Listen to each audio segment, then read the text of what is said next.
Hello, everyone, and welcome back to another episode of the All About Counter-Strike podcast. We're on episode 48. I am your host, James Banks, and the other host of this amazing podcast that you may enjoy or may not enjoy to watch is Devilwalk on the other side of Europe from me right now.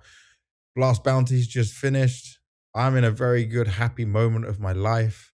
Something amazing happened last night. Something amazing happened in Counter-Strike. Devilwalk, I'll just start by asking you because I'm feeling good.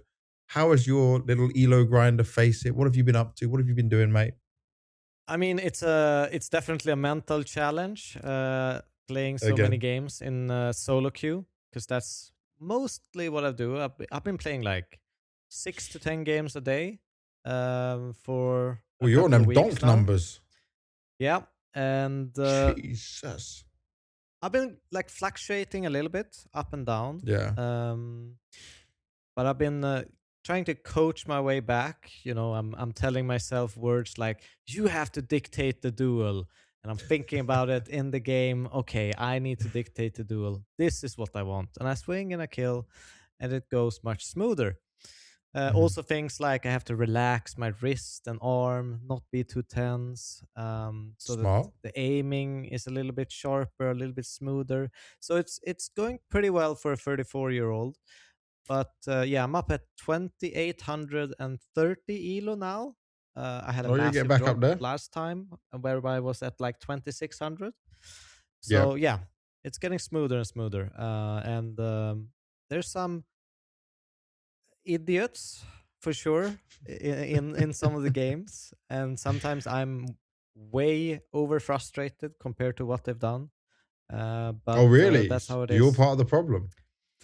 I think so, yes. But I think it's mostly when I've played like I'm on my 7th game.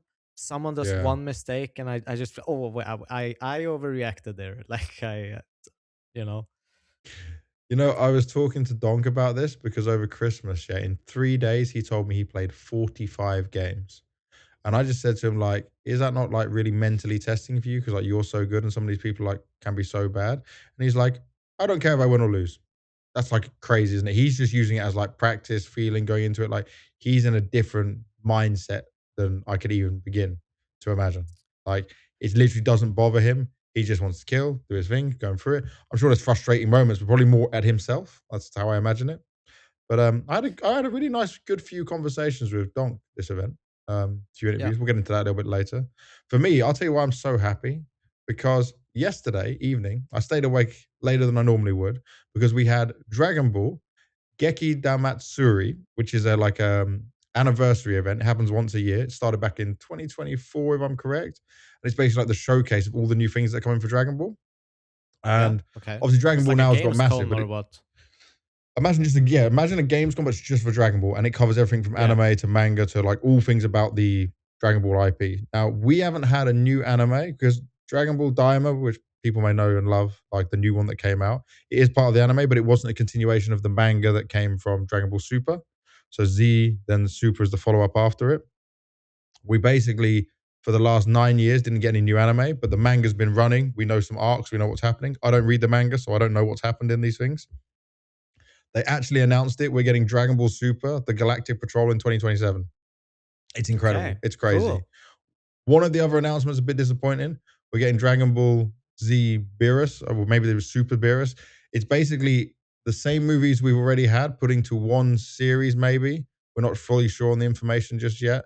They obviously tease you with bits of it. But like, it is kind of just a remake of a movie that didn't come out that long ago, but I'm guessing they wanted to polish the way that it was done.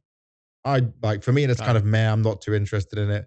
There's a new game coming out. It's called Age 1000 at the moment, also coming 2027. I'm hoping it's an MMO. We need a Dragon Ball MMO. Like, Dragon Ball's so huge. I don't think people understand how fucking huge it is. But like, obviously, we played a lot of Gekishin Squadrons together. That was the MMO. No, that was the MMO. That was the, what do you call it? MOBA. And I did want Xenoverse 3. I've just finished Xenoverse 2 on the Switch, but I didn't come. But yeah, I'm very happy. And then we got into Counter-Strike today, and I predicted that Paravision would win, and they did win. I didn't expect them to win 3-0, but I'm going to say that. I didn't predict it with you. I mean, when we were seeing the event go down, I just had a feeling. But we got a lot of that stuff to get into. First thing, though, we should probably touch on, because you're going to know a lot more of this than I am. The Anubis changes came in. So we are sad. Train's gone. Yeah. We spoke about this before on one of the other podcasts. And now we finally get the updates. It is, by the way, Valve, please, if you ever do happen to watch this podcast or someone just stumbles by it, when you make the map change and we know the competitive schedule, can we get the changes at the same time? Because teams have played the old version, now we're playing the new version. It's kind of sad. What do you make of these Anubis changes? Because obviously I've not played any of it. I've not seen any of it. I've been watching the old map. You've actually played, right? I have, yes. And I think it's a huge change, especially for the CT side. I personally think that the CTs have less scary options to be aggressive. So they can drop water and they can land before T actually make it down the stairs.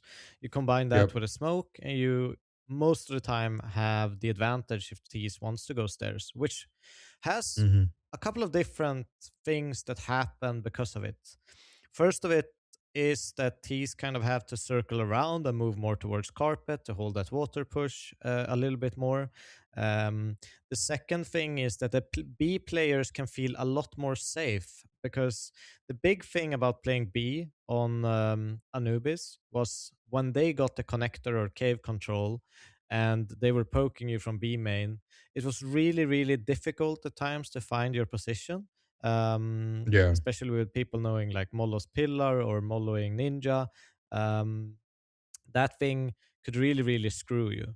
Now, I think the other thing is you were kind of forced to always smoke connector or cave as a B player, or use both smokes there, because you didn't really want to smoke B main so they could go right side. Maybe only if they had an AWP or something. But they also open up a little bit of a hole above it. You can throw Molotovs to retake connector as CT. Obviously, the other way around. T's can actually throw Molos to the plateau or the plat area or ninja. So there's a little bit of switch up there. I'm expecting to see some cool kind of retake setups, kind of different ways to play it. I think CTs have way more kind of nuance in if they want to play aggressive, bait it, like kind of fake aggression, because it's really hard to kind of confirm it early as T. And therefore, T kind of need to mollo that new window gap, which is an extra Molotov to spend in middle, because you can't really mollo that gap and mollo full door. They reverse the door also, so you peek towards middle now with the opening of the double door. Makes it a little bit easier on multiple fronts for CT side. But you can also boost up that window to mid from water with a normal boost. So a few changes. If we move towards A, they only really added a box, but the box That's a good itself, box though to have. It's huge. It's a very, very good box, because you can actually exit the camera connector area without getting full spotted from pillar. So you could actually move out, take that position, and someone else can also swing out for you without you always being exposed as you push through that smoke when they do an A hit. So I think there's a lot of things that I like in this update. I actually think these are really good changes. They give an extra position on A. They give both T and CT the options to throw utility into the B or cave area, depending on which side you're on. Without it being this awkward, like people were lining up the little gap and throwing temple smoke and moving in, and CTs could time you and stuff like that. So I think it's good changes. I think we're probably going to see still a T dominant performance on the map, but I think 1 or 2 rounds extra could go to CT side, a half. Okay. So it's going to have maybe the desired effect of what people wanted. You've also got the CT economy that wasn't around, the recent CT economy changes, which wasn't around the last time Anubis came into it. Teams now have to learn some of this new. Is is it big changes that it's going to be quite hard for teams to learn and be ready for Krakow? Can you No, no, imagine them no. struggling a bit with that?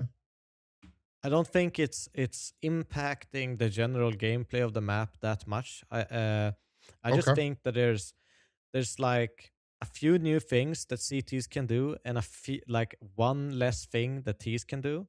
Mm-hmm. But it's also like if CTs drop water, the counter to that is just rushing mid, and Yeah. taking that space that they dropped from. So there's still balance play to it without, they can't really peek that window to stop you in mid like before, you couldn't really cross mid if they had water. Yeah. Now you can, and I think it's going to change the meta a little bit, and people are going to have counter plays ready for it. And it's just a few new utility sets that you will need to learn. I don't Yeah. expect it to be much, like maybe 4 new things on both sides, 4 or 5 new stuff. So it shouldn't Have you be seen a a massive smoke or change. something? Sorry, I've got this lag because the internet here, by the way, is terrible, sadly. Is there a smoke you can throw from T or CT spawn? Have you tried where you can land it in that new mid window that's been moved? I haven't tested smokes specifically. I've tested Okay. insta mollos. So you run and you Yep. throw a mollo to that gap so that to stop CT from dropping water. That can be done. Cool. It's just essentially the same way you would throw an insta window smoke, Yep. insta window mollo. You can do it in the same speed. So Nice. CTs can still drop and take a few hits, or they can just pre-smoke it, whatever they want to do. It Yep. doesn't stop them, but I think it's still a utility piece that's interesting because you will also see a lot of more AWPers and maybe kind of peeking down the stairs and challenging from that way with the support of connector and A pushes. I think it gives it a little bit of a new edge, Anubis. I like the changes. I think they're good from both a pug standpoint but also team standpoint. Nice. All right, that's good. That's positive. And then there was also, oh yeah, this thing. The some people were trying to say, but it seemed to be only in workshop maps that the counter strafing was different. But if I'm understanding Yeah, it correctly, it wasn't. that there It's wasn't not. a thing. Okay, so that was some fake news that came out. People got overhyped by it. Does shooting seem any better from the sound changes? I think so, a little bit, but I might be placebo. But I think maybe just the information that you are fed to yourself is more in correlation with what's happening. Also, the response time that Um, you're getting from it. yeah, like sounds and stuff like that kind of match Okay, up a little bit more. So maybe it's good. easier to kind of find the pattern of tapping, Yeah, etc. But uh, for me, I just kind of feel bunny hopping is back. I love that with the movement. nice. They fixed so you Can you can actually bunny hop. can you bunny up like greater distances now without getting stuck or getting hit by it? Right, you can really start Yeah, popping yeah, yeah. off. I've done like 4 or 5 in a row. Ooh. Oh mate, we could start So cooking. Give it you to can me. definitely do it. I don't know Yep. exactly how like I haven't sat in hours and hours to kind of hit Yeah, yeah, yeah. it all in a row, but I've definitely hit some bunny hops. That's gonna Um, benefit Robs. Just saying, Robs is movement king. He loves all that. yeah, but it feels good. It feels good. And then there's Um, also some of the knife changes of sounds. Is it horrendous? Is it terrible differences? Because people love to lose their mind about these things. I mean, we're probably gonna get used to it, but my first opinion is that it's horrendous. I feel like every Okay. time I pick up my knife, I have a what do I have? An M9 bayonet, or Yeah. is it called that? Yeah. Yeah, yeah. Um.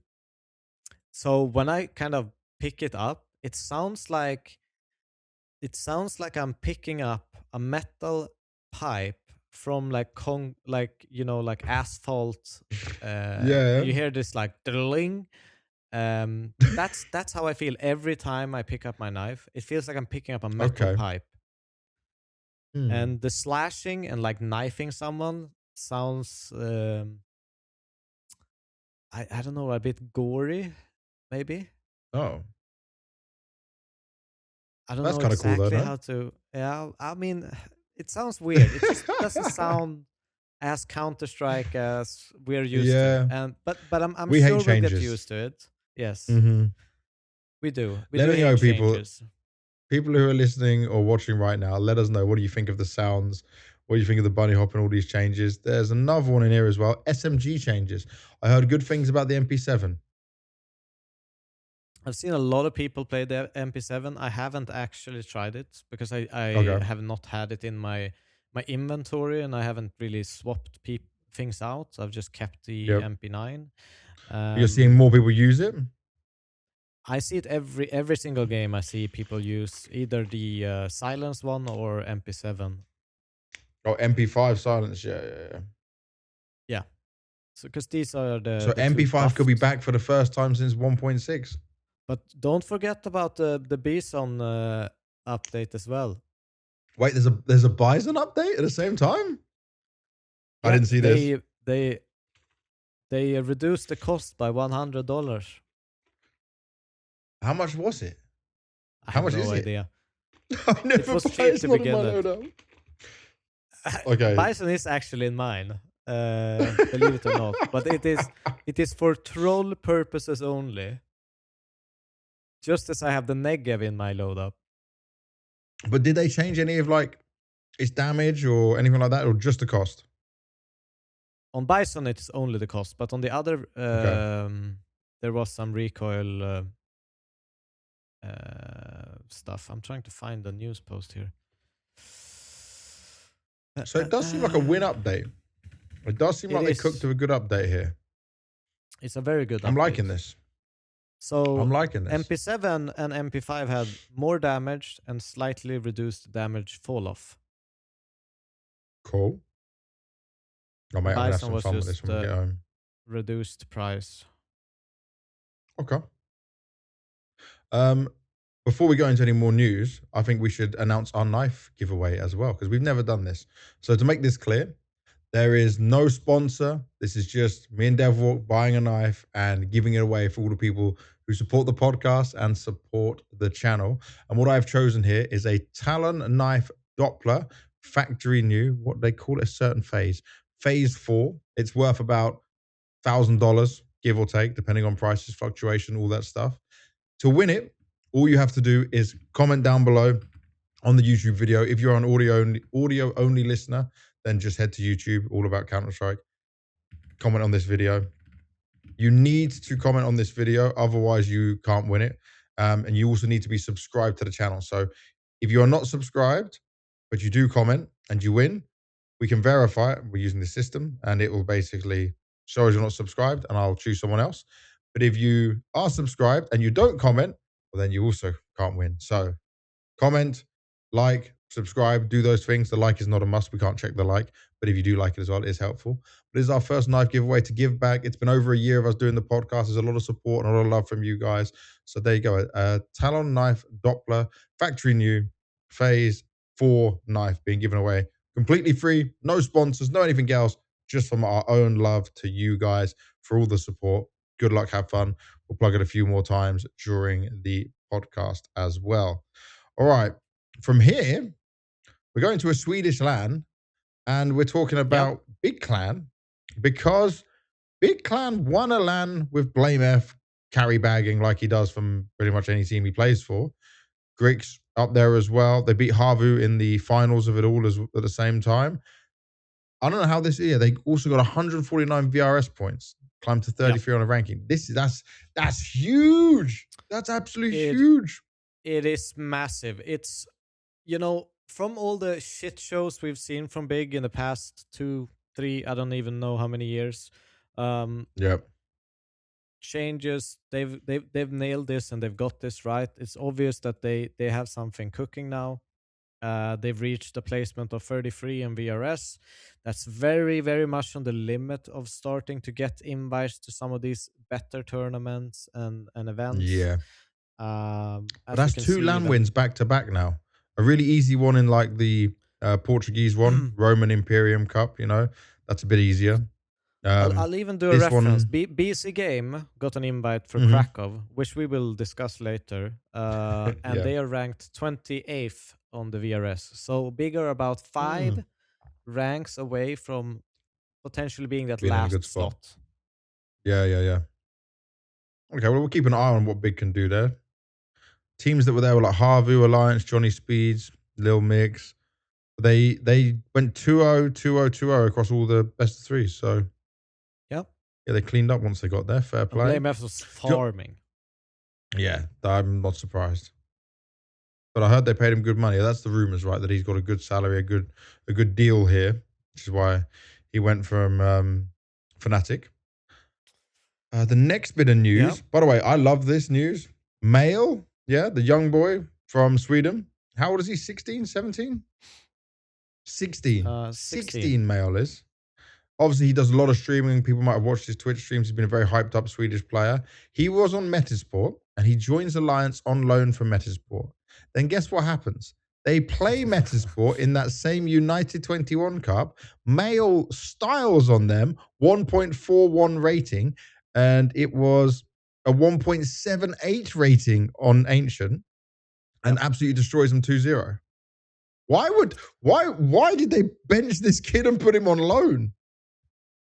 I think, well, I was at the Swedish Cup and I watched them play earlier, a couple of months back, before I went to the major. And I think a big reason is they've put him in a role that he is not comfortable in when he was playing in Metasports. He didn't really find the groove. They didn't really suit the system in that sense. So I just think that maybe Metasports were approaching it in the wrong way, of how to kind of give them or give Mail the spots that he wants and freedom and ways to express himself as a player. Do you know who had these roles on Metasport? No, not. They've changed their lineup a couple of times. I'm looking down this player list, yeah? Jacquinho, Isaac, Plopsky. I know these three. If any of them have any of his positions, then you give up that position and give it to Mail. Then there's 4Z and Dragon. I don't know these guys. Dragon had a stinker of a game. It's just one game. Can't read too much into it. But I mean, this is a young 16-year-old talent that people have been hyping up and talking about. Why would you not give him what he needs? Yeah, I talked to the Alliance coach about this. And he essentially said they just gave him the roles that, with a lot of freedom to do whatever he wants around it. And that's kind of the result that you see, that when he gets the trust and freedom to express himself, his skill is going to shine through. But if you put a player like that in a box that has to follow very, very specific kind of ways to play, you're probably not going to get that kind of impact out of him. So good on Alliance. They're very, very happy with being able to get him on loan.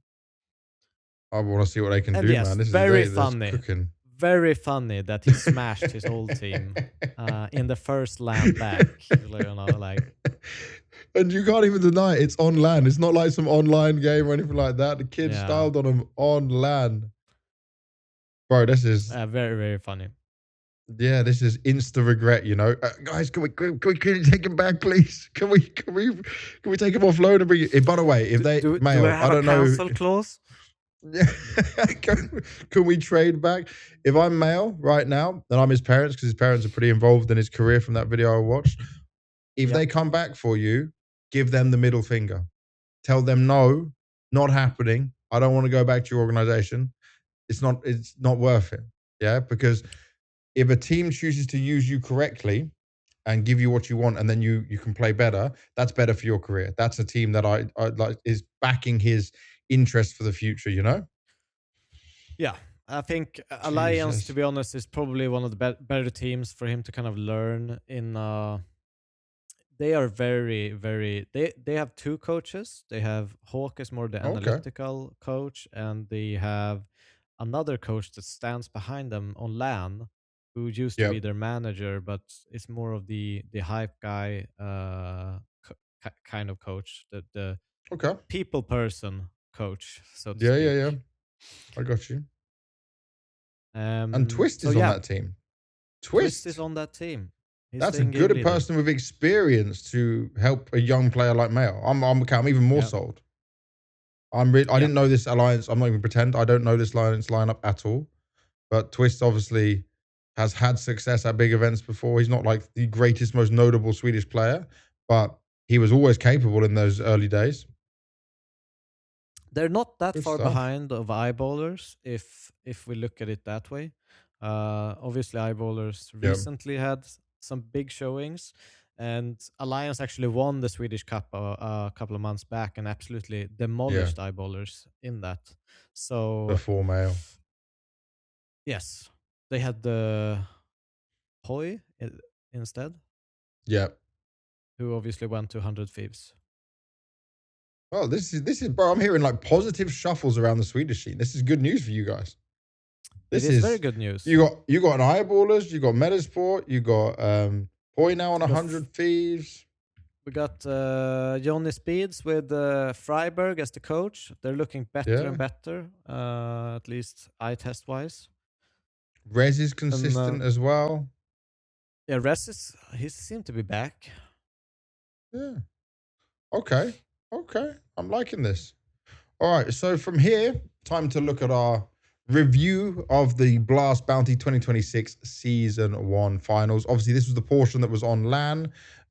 This was our 8 teams that made it this far through the online stage. To give you an idea, if anyone wasn't watching, teams that were there: Falcons, Vitality, Furia, Spirit, Paravision, GamerLegion, Heroic, Liquid.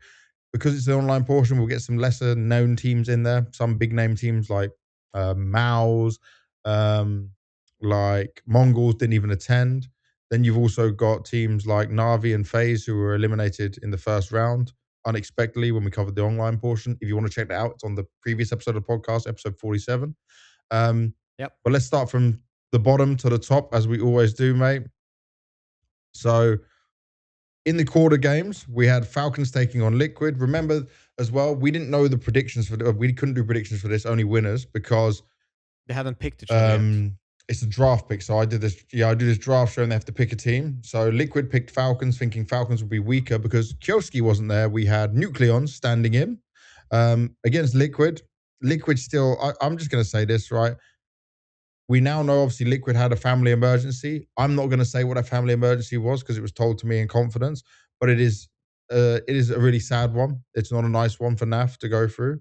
But NAF is not the problem. He's been more consistent in the last 6 months for Liquid. I've been happy with him. Ultimate right now, he did do you see the interview? He did the interview with me and he This one even I called saw. himself, bro, he called himself a donkey and I didn't know how to react. He was like, maybe they will kick me. I hope they won't kick me. And I'm thinking, the interview, that was the first time I did an interview where I basically felt like the player knew he was going to be kicked and he was trying to signal to me, I'm getting kicked. Like this is over. But Yeah, surely they would I have don't done know. that at the beginning of the season before the games start. Not like it I'm was not awkward, sure. right? Yeah, but he might have just played you, man. To be fair. Well, he didn't play in the game. Yeah, but he's playing other games. I Mental don't know. gymnastics with me in the interview. Yeah, yes, it was awkward, but I felt like also he was having a little bit of fun with it. Like he thought it was funny. I think in I some was sense shocked. that's The kind of what community was matters. shocked. Yeah, okay. He Yeah, delivered a banger interview, but then he delivered a zero yeah, point 0.6 rating. He did cost them the game. yeah. Like, there's not many times you can fault like one specific player, yeah. But when you are the AWPer and this level is now even below what you showed at the major, yeah, the Twists, who obviously Twist picked up this player, rooted for him, said he could do well. We saw moments of him being able to do well, but they don't exist anymore. They haven't existed now at the major and to start off Blast Bounty. I'm not impressed. I'm sorry, Ultimate. Yeah, I'm not impressed either. I mean, he has a -6 swing round, 0.60 rating. It's like Yeah. fine, you have a stinker on Nuke. Fine. Like, it's not that big of a deal as an AWPer. Like, maybe they just played it well, you know, they kind of isolated duels, played well with you, never really finding the timing for break smokes or whatever. But Dust 2, man. It's Dust 2. It's like Yes. AWPer's heaven. You can't sit on a Mm-hmm. 0.48 rating on an AWPer map. That's when they need you Exactly. the absolute most. Like, this should be your playground. You look at the other side, Monacy, 23-12. Yes, I'm aware. He It's probably Monacy. shouldn't have taken duels against Monacy, but I don't even know how the... But he's not going to be directly taking duels against Monacy a lot of the time. No. Hopefully not. I'm trying to see if I can actually look at here. Okay, so we have Ultimate. Ooh. Yep. Monacy killed Ultimate 8 times. Ultimate killed Monacy once on Dust 2.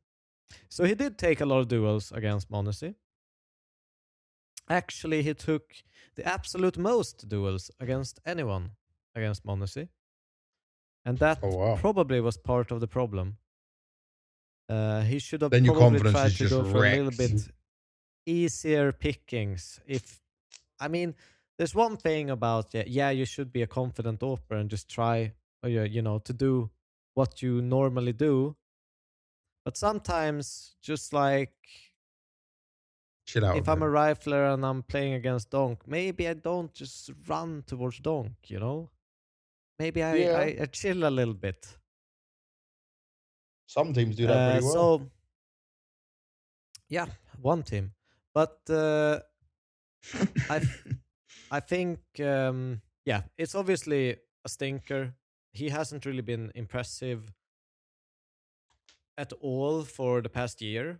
I think he's had, you know, I think he's had good showings against teams that are in disarray. I'm talking about the Astralis game on Nuke, where at the major, where he played really, really well. But I felt like he was but playing they were already well. done for.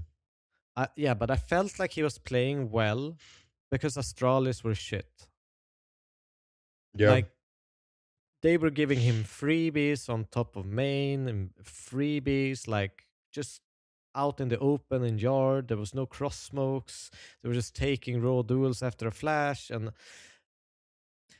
yeah, I just feel like he's a bit outclassed in that position. Yeah.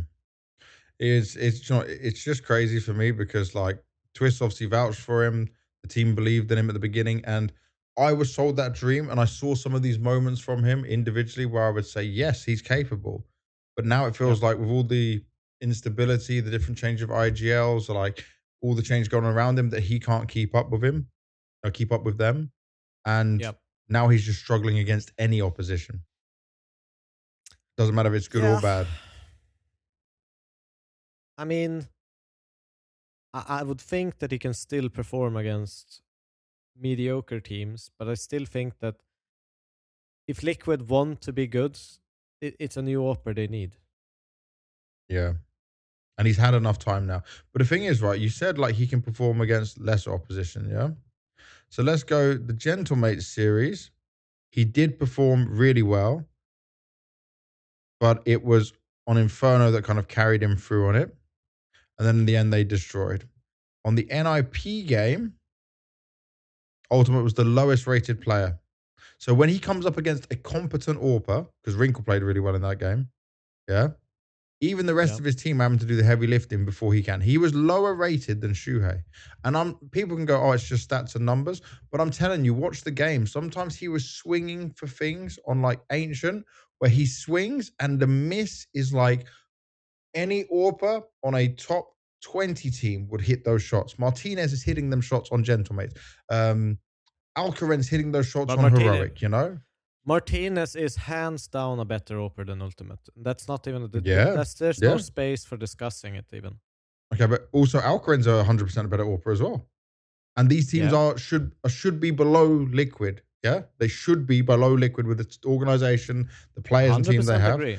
And that is a problem. That is a real problem. And I'm worried for them in Krakow now. Obviously, we'll come to that later. But obviously, there's a lot now for Liquid to try and deal with, and it's going to hurt their VRS. So Liquid went out. There wasn't this, obviously, they made it to the LAN finals, which is a positive, but it wasn't a positive showing in the end. This heroic, by the way, this is a heroic that are playing with youngster who's not an AWPer, and yet they still impressed me in so many ways. xiELO, I'll give it to him. I'm warming up to him. Another Swede in there.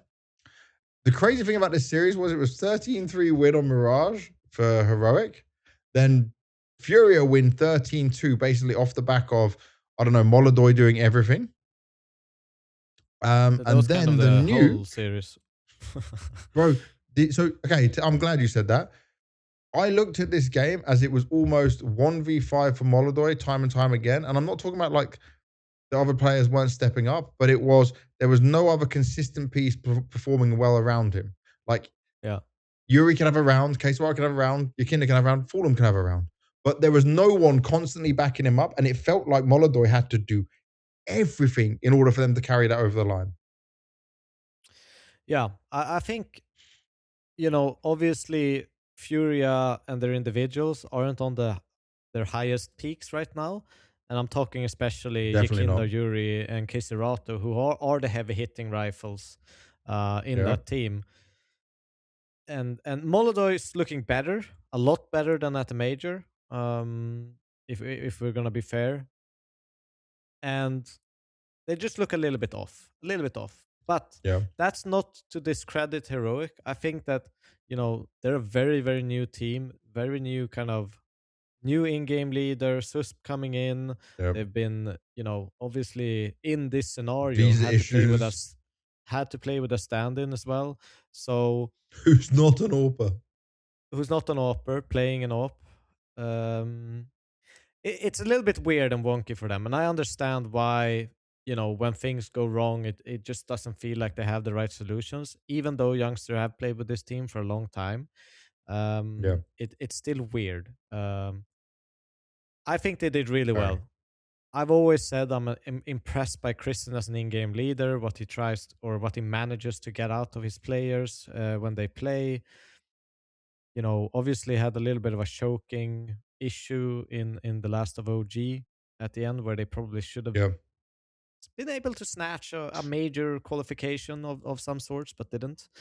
But I like this guy, and I like what he can build, what he calls, how he plays. I think he's one of those in-game leaders that can have a lot of fragging impact in his teams. Actually, doesn't Yeah. always top the scoreboard and sometimes have shit games, but he can deliver clutches. He can deliver 1v3, 1v4 attempts that are decent on a impact scale. He's been reunited with Tobiz as well from the Mouz and XT days, which I think is positive for him. The only thing I'm still Yep. concerned about for Heroic is xiELO. Online, different beast. On LAN, still not as confident. I did an interview with him for the first time in person. I've only done online ones before. And I can also understand, like, he answered no problems. But I mean, he does take me as he's still got some nerves, some jitters to get over in playing, in doing this stuff. Obviously, he will get that experience on the Heroic and be able to do it. Yeah. But the way things ended for him on Nuke was like he was getting destroyed while xFloud was still confident enough in a losing game to still hold his own and perform well. And I'm not just talking numbers because he did have a very good Nuke for xFloud, but like xFloud was never a problem where xiELO just couldn't back up the same. He couldn't go for the same fights. He couldn't make the same plays as he was in the online stage. So he's still on watch for me. I'm more interested in him, but I'd like we need to see some more from him. And by the way, they don't know yet if Alcarin's even going to make it to Krakow. So yeah, they're hoping. They are hoping. But we'll when we do our preview of the Krakow stages, we'll go through that. From here, GamerLegion were the next team eliminated. They got 2-0'd by Vitality. But boy, if you look at that 2-0 and you just think Vitality cleaned up GamerLegion, it's not quite the case. This was a closer game on both maps. I'm still really liking what I'm seeing from Snacks in terms of calling and how he's using these players. Hypex, by the way, definitely the right choice He's of an good. AWPer for GamerLegion. Yeah, legitimately good player. Solid pistol rounds as well. I remember him getting a 3K, I think it was on Inferno, to clutch out one of the pistol rounds for him. You're going up against the best team in the world, right? The best team of last year. It's not going to be easy. it sometimes wasn't pretty. I would say like PR had some struggles here, but it's still for me, I'm liking more about this GamerLegion than say the last 6 months of last year. Yeah, I'll agree with that. I think they were on a pretty heavy downwards trajectory in the last 6 months of last year. They just couldn't get their groove going, and there's a lot of hype about these players, and couldn't really fit an op in. The systems seem to be falling apart as they struggle to find that AWPer. So it's good to see them kind of back in form, some of the individuals, see them sharp again, because that's what they need. That's what's exciting about them. And playing, some good Counter-Strike with Snacks at the helm isn't too shabby. But I think Vitality is the big discussion point in this game. They look shaky, man. And it's almost like they're winning games because all of a sudden it feels like Apex just turns on a switch and everyone Yeah. starts like kind of getting into the same mode that he's in. I don't know if he's yelling and being really mad at people, but it sometimes it feels like Vitality is like they're just playing the game, and then all of a sudden, we need to win as well. And then they start winning and doing rounds that just make sense. Lock-in They're playing time. off each other. Yeah, it's kind of a lock-in time. That's how it feels Yeah. sometimes with Vitality. But yeah, not super impressed by Vitality in this tournament. We'll probably talk even more about We'll come back to Vitality in a bit. Yeah. And then the next team to get eliminated, this was the shocker. This was where this whole crazy run started. Paravision eliminate Spirit after losing the first map of Overpass, 13-5. Yeah. Again, you've seen this before. We spoke about it at the major. Paravision. Oh, it's B? We don't know about A, but there is the B. So I will keep hitting B, and they will hit B, and they will keep going B. They were targeting B to the point where Spirit had 3 players sometimes there. Tanir's like, it's a great day to be a B player. He was hitting everything. Yeah. So like, imagine it's your opponent's map pick. You start off 8-4. And after that, it was like they just had full control. Tanir just felt like he could do anything. He was outperforming everyone on his team by far. What did he drop? He had a 2.11 rating. Donk was 1.22. I will say the early rounds, even like I think it was 4 out of 5 of the early rounds that Spirit got on their CT side could have gone either direction. There was some very, very close moments in the early spaces of that game that could have snowballed Paravision. Because, I mean, it's one of the things that I kind of, if I would see it in a normal game, what they do when they approach B, I would almost get mad at my teammates. But what the fuck are you doing? And it's, they they get into Monster, they pressure, they go out, and then they just stand there for like 40 seconds. No one's trying to plant a bomb. No one has a smoke for heaven. No one's pushing water. Yep. They're literally just standing inside between Monster and Pillar and jiggling, waiting for CTs to overcommit. And it almost works so good because it's almost dumb. Like it's almost dumb to do. Oh, bro. But it works because someone always fucking peeks up water and gets headshotted, and they can move forward after they get that pick.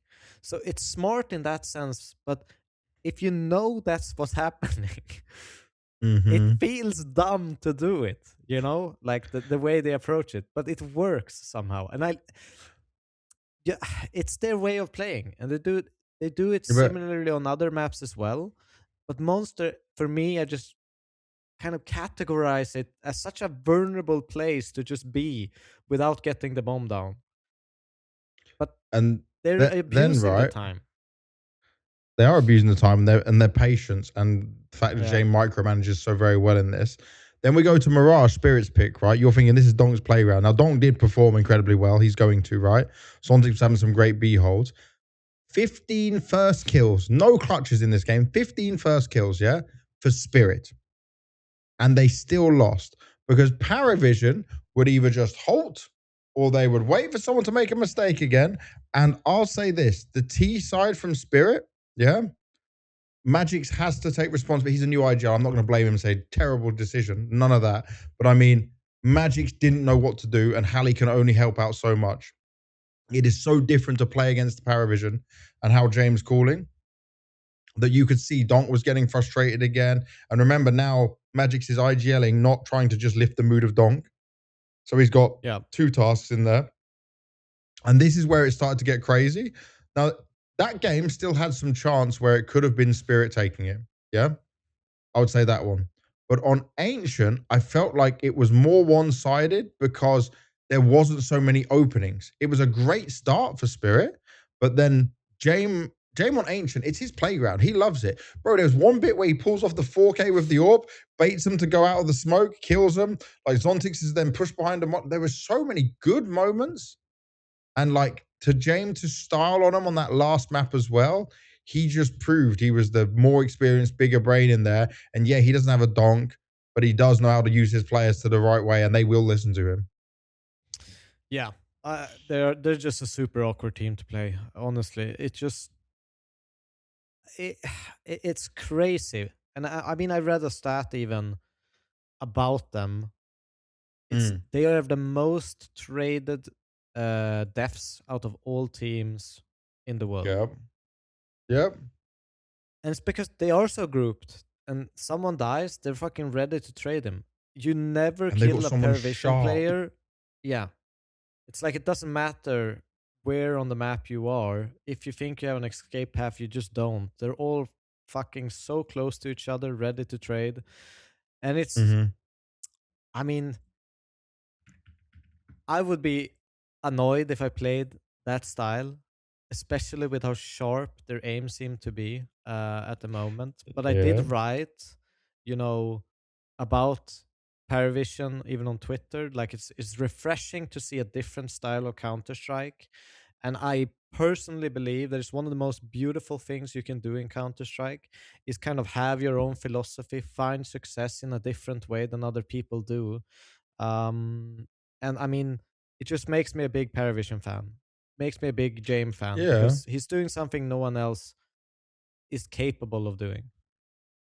And he's working with less, right? He's making more from less. Yes. Because he doesn't have these superstar players. Dastan and him always say, we don't have a Donk, we don't have a Munisi, we don't have a ZywOo, you know? We don't have a Molodoy.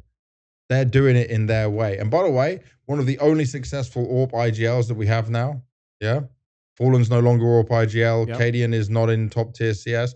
Jame is still making it work. And I know how much that means to him because when I spoke to him at the Star Series, Star Ladder event before the major, he was saying like, I don't know if I can make this work as AWP IGL, but I still want to push and try. And guess what? His philosophy is working. And because he's one of the more experienced players, you notice in a game like this against Spirit that he can actually perform individually well at the same time. And also, I love how honest Jame and Dastan are, where they literally say, yeah, when we played Astralis, we just focused on Hooksy.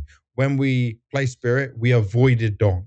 Yeah, Donk was having to rotate into many situations, and already the big bomb site's taken, and he's like, he's going from mid into B, and there's nothing he can do, even with all his mechanically gifted ability and his sharp aim, because the site is lost, the smokes are down, and then someone will be there when he gets the first kill to trade off him and get him down, you know? Yeah. But this for me, people went like crazy because obviously I made the post about this new, so Zowie sponsors Spirit, Made Mice Forever, one of the best companies in gaming for heroes and stuff like that. Now, Donk has always used the Logitech G Pro wireless his whole career, never changed. They are obviously making a new shape for him because it's a Zowie mouse with no side buttons. Even me and you didn't see this in Budapest, by the way. We saw that other version of something else that's coming, but we didn't see this version. So this has been created is like for Donk. Now, some people were telling me, oh, like it's a marketing thing. I'll tell you this. Making this shape is not about a marketing thing. This is like building. But that's a prototype. It's a prototype. And it's basically the internals of what Zowie have is better than the Logitech G Pro Superlight. Yeah. There's from the receiver to the sensor and stuff, like the build quality will be better on the Zowie. So if they're making something specifically for Donk and he's having some input in this, let them cook with it. I don't care that Donk's performance wasn't so good within this whole series. By the way, it still dropped a 1.10 rating, which most players in their whole careers are happy with. But it wasn't a Donk level performance. I'm not reading too much into this other than Magixx just needs more time to learn how to deal with these kind of games. And Paravision are very difficult to play against because you are at the moment just following Hallie's way. It's one of those things, and probably why, you know, this might even sound weird, but because you can apply this to even when we criticized Liquid as an example earlier, is this is the first tournament of the season. This is the tournament Vitality got knocked out of, not even being relevant at last year, and then came swinging the next tournament around. Because this is a tournament people have a week, and this is where they see the first flaws they have in either a new system, a new way of thinking, the new pairings on the map, or whatever it might be. And they are going to have the time to absolutely fix this. It will not take long, and it will just make some of these teams that have a bad performance just elevate them, because now they have the kind of template for what to fix and what to focus on, compared to going into the dark from practice and running with it. Yeah, very true. And also, Paravision, they came back from practice way earlier than any of the teams there. All these other teams came back to practice way after. And that's just a difference in mentality and obviously having some young players and being in a situation where you feel like you need to grind a bit harder, you know? And also living with Dastan, and he is your coach. We'll come on to that later as well. So then we go into our semifinals. And remember, the only choice here was Vitality, being the lower seeded from how that seeding worked at the time, got to make their pick. So they picked Falcons, thinking Falcons with a stand-in, easy game, we go grand final. Well, it wasn't an easy game today, was it, Vitality? This series was wild though, right? Because Inferno has been, it's been getting better for Falcons. They're not as bad as what they used to be on it, right? It's definitely a map they're learning to play good. Vitality pick it, can't win it. But then Falcons picked Anubis thinking that Vitality would struggle because of what they saw against Eyeballers. And trust me, Falcons didn't look like they were ready for it. Like, Falcons got absolutely destroyed, man. Only m0NESY performed well. I mean, this might be, like, I'm just going to bring it back to something different now. This might be the worst game of Counter-Strike I've seen ZywOo play. If you would remove Anubis, which he had a 183 rating on, he still finished with a 183 rating map on 0.85 rating overall. Yeah, bro, the Inferno Mirage was so terrible. Like, it was shocking to see him.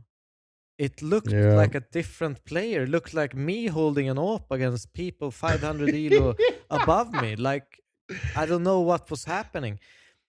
Did you see one round, by the way, where he heard a player pushing behind him, on Mirage? I think it was Nucleons, was loud as hell coming through connector. And he's so focused on window. And he was ZywOo just didn't turn around, and the guy got a kill and nothing. I was like, this is not ZywOo. And even, by the way, I'll give him the benefit of the doubt. He might have had some team communication, people talking a lot in comms, but you hear elephant footsteps that close behind you. This wasn't like the distance was really big and he can't hear it as much. This would have been loud, bro. Yeah. No, it was. He was off. Round. You know, he was thrown off completely. It was 5 for 15. 5 for 15. ZywOo, we're talking about. It wasn't a lack of trying either. Like, I don't know. He was put in position, and it felt like he was just missing shots, like easy shots, like ZywOo shots that just regular. He will 100 out of 100. Win these duels. You'd go out short, peek right side, box top mid, miss the shot, and just die. It just looked really weird. Yeah. It was such a strange game. And even Apex in the loser interview to me was obviously, he mentioned it multiple times, just the individuals. The problem is when I did that interview, I didn't have the stats to know how bad it was for ZywOo. I could have pushed on it a bit more, so that was a bit bad on my side because I would have liked to say like what was going on with ZywOo. But I mean, Rops didn't have a good game either. I saw multiple moments from him as well where it was uncharacteristic. Like someone just, Yeah. I think it was Kixon who just pushed apps against Rops holding the line, and he just missed Mm-hmm. every single bullet on him. But do you know what Started also? panic So spraying.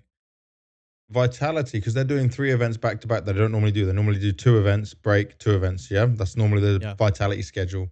They're going Blast Bounty. They use this as practice because they only had 2 days practice before the event began online. So they came back way later than other teams. Now they deserve a break after the year they had. I'm not knocking that at all. And these guys know how to manage a good schedule. But I'm just telling the community out here and everyone listening that they went for a longer break. So they had 2 days practice before online, then came to this. Also, it's harder for the teams to practice here in Malta because the internet's pretty bad here. Like it's just a fact. It's not great internet within this country. It's an island. It's routing is hard. I will always And say, like, when I've been there, it's been like you go on connect to a regular FaZe server, you'll have regular 20% loss. Like, there's not a yeah. single game you won't have loss. Now they are still practicing, so they still know what they're doing. And obviously, when they're playing the event, it's on LAN, so there's no excuse when you get to that. Yeah. But I will say they're now doing then Krakow, and then they're doing Cluj straight after. So they got time to fix things. I'm not worried. I'm never worried about Vitality for one event, especially a Blast Banner, which they didn't even win last year on both attempts, you know? But it Again, was just the way the individuals performed that we should be scared a little bit because I still expect way better from ZywOo and Robs. it is the same kind of narrative that we've run through like the entirety of last year. This is the red flag for Vitality. You managed to get top 4 again. You know, it's red flag. You're still in the semis. Yes, like this is not good enough. Vitality top 4. Yeah, I think it was it's the just the way they lost event in a row. They're still banging them out. Still absolutely banging them out. Yeah. All right. So from there, Paravision's next victim was Furia, who ended in the semifinals. But I'll tell you this, there was a bit more of a difference in this one. Yeah. Pretty much everyone except Nota performed well on Paravision. Molodoy was having a stinker. And Fallen definitely wasn't ready to call against Jame. He gave Jame the respect. He told me in the winners interview, in the pre-match interview before the game, he respects Jame. He's been watching it all. But guess what? There were so many rounds. He was running the clock down T side. They were grouped up as Furia and then entering a bomb site where Paravision read you. They knew where you, like, this was not the normal Furia T side. We can talk about individuals on Furia not being good, but I will even say that some of the calling was bad from Fallen. Yeah. The awareness was bad. This is one of the few games that I actually missed because I was out on dinner. That's fine. You're allowed to go for dinner. You don't have to see it all. Yeah. It was a rough one. Also, then what I can do is I can give some more context. There's a clip going around at the moment where Dastan held the hand of Yakinda, yeah, and was like shaking it, and people thought like, "What the hell's going on? It looks a bit strange." Now, I spoke to both Yakinda and Dastan in person today because Furia had a signing session. I spoke to Yakinda. I said, "What happened here? Like, what the hell's going on?" He said they had not a disagreement, but a misunderstanding before the game. Now, these guys know each other. Yakinda was previously coached by Dastan. They are friends, yeah? So there was a disagreement and a misunderstanding before the game, off camera, before anyone stepped on stage, yeah? So when we're backstage. Then they've gone on stage. Dastan's gone over to him to like kind of talk a little bit more, apologize, let it go, like let everything happen, yeah? And then he shook his hand. He's obviously on camera during this, and he's shaking his hand for so long. Now, I said to Dastan, because remember, Dastan's a bit older. Yeah, he's in a similar age group of us. I said, you should probably know, as someone who's lifted a major trophy, been at many big events in your career, you don't go to the opponent before the game like that. Any problem you had, you should have done it after the game had finished, because then it kind of it can take all these other things. Yeah. Keep this stuff between you guys, but it wasn't smart from Dastan, and from whatever the misunderstanding or disagreement was on the other side, it also wasn't good from both parties. So it isn't just like Dastan's at fault, Dastan's bad, blah, blah, blah. They both took their part in this, and it was a misunderstanding. I heard that from both Yakinda now and Dastan to just clear up this messy situation. But Dastan, as a more experienced, more mature man, should know better. Definitely should have known better. Because you don't just walk over and go and see the opponent like that before. And also, Fallen was more fired up in that game. If you saw the videos, Fallen was like shouting over at them and stuff at the same time. So, you know, there was a lot in this one. But I do feel like Furia could have won Inferno. Just the calling on the T side was really bad in the end. Also, by the way, Paravision, it wasn't their pick, and they opted to start T side on Inferno. They like to do that quite a lot, and it worked massively in their favor. I did the exit interview with Magixx from Team Spirit. Yeah. Yep. Good person to try cheer him up, get him out of it. Do you see that as your role as IGL, or are you still more focused on other things right now? Well, I definitely have to be supporting him in some way because, you know, there's a lot of pressure onto him. And, you know, usually there's no one in the world being able to, you know, to be ready for this amount of pressure. Yep. So you should have some person, some people around you helping you in some way. And I have to, you know, I have to find a way because I do need a lot of time in terms of basically gameplay. And of course, it's kind of difficult to support him. Yeah. Thank you for your insight, Magixx. We'll see you at the next event. And he was so, I think, flustered, nervous, out of it. He was giving some great answers, Magixx, by the way. Wasn't trolling in his loser interview. Because a lot of people picked up on this. People tweeted at me. It was a Reddit post. There was some HLTV forum threads about it. And the Reddit one got me because it said, Banks practices tracking. Because I want people to understand I wasn't being disrespectful for Magixx at all here, but a microphone is directional, yeah? So as Magixx is moving, and he is basically in like a AD state outside of the game, like he is counter-strafing in my interview, I think he was still so shocked by what had happened and how bad this was and just processing everything. And then because he's an in-game leader now, he's being rolled out for the interview. Respect to him for doing it. But I wasn't doing anything disrespectful. I had to track him so you hear what he's saying. So I'm trying to follow him while asking questions while it was a crazy exit interview, man. And like, I've never seen Magixx like this. Magixx has done exit interviews before when Chopper was not doing English interviews. So like, that's just one thing to note on that whole situation. It's going to be different for him now as a leader. It's definitely different. There's a lot more things outside of the game that you have to keep track of. And obviously when criticisms hit, and you know, he's been a criticized player in this spirit, but he's never been criticized for how he thinks as well, you know? So yeah, obviously a lot more of heat is going to go towards him, especially if they continue to have bad placings where people expect them to upgrade their team. You have Chopper as well, constantly co-streaming their games. They're all the in-game leader, kind of watching and narrating their performances in Russian. I don't know what he's saying, but I know that he's streaming every single game. So that probably adds an extra layer of pressure from the shopper fans of the world. So, and it's been pretty big, that stream. I think it's been one of the biggest co-streams out there so far. So yeah, tons of pressure added on Magixx. Big time. Big time. I will say this as well. Coming into this final, I did have Falcons winning the whole event, even after the Nucleons thing. I didn't go back on it. But I did say today when we were going into the game, I said, I just have a feeling the Falcons are going to mess us up. I thought it would be like a 3-1, 3-2 to Paravision. Didn't expect the 3-0. And Falcons started off on Mirage, really bad. They started off on Dust 2, really bad. And when I say really bad, the first half of every game was terrible for Falcons. They were not in the beginnings of these games. Even if they can get a couple of rounds, eventually control would go the way of Jame. And I don't blame any of this on Nucleons. He may have been the worst rated player of the thing, but he's a stand-in rookie who's never played a grand final, never played a big event LAN. He's played one LAN his whole career. Before this event, he had 5 HLTV matches.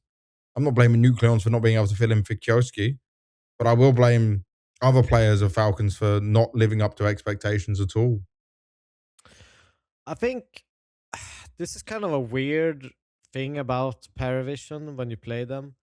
It seems like it does not matter what kind of start, because they lost pistol, obviously. They found a solution instantly. They kind of grind their way into it. And that's how it feels like almost all the time, that